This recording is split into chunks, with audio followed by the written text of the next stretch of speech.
आमच्या सुनेत्रावहिनी पवार खासदार राज्यसभा यांच्या नेतृत्वामध्ये सिंहगड या ग्रुपच्या अंतर्गत इथे चर्चा झाली।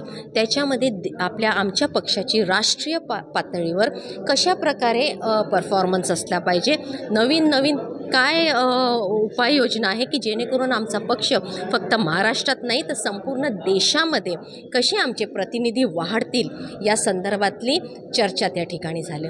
सेकंडली त्याच्यामध्ये आम्ही ही सुद्धा चर्चा केली की आगामी येणाऱ्या ज्या निवडणुका आहे त्याची काय रणनीती असली पाहिजे, कशा प्रकारे आपण निवडणुका लढल्या पाहिजे की जेणेकरून जास्तीत जास्त आपले प्रतिनिधी निवडून आले पाहिजे, शेवटल्या माणसापर्यंत पोहोचण्याचं काम कशा प्रकारे केलं पाहिजे, कशा प्रकारे शेवटल्या माणसांना आकृष्ट करण्याचं काम, मतदाराला आकृष्ट करण्याचं काम केलं पाहिजे, जनतेचा विश्वास आपल्या पक्षावर कशा प्रकारे बसेल, अशा प्रकारच्या अनेक उपाययोजनांबद्दल या शिबिरामध्ये आम्ही सगळ्यांनी चर्चा केलेली आहे।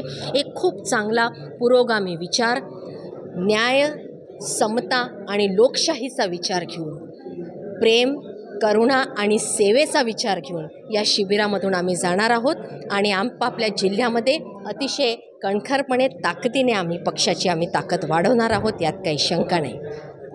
जय हिंद, जय राष्ट्रवादी।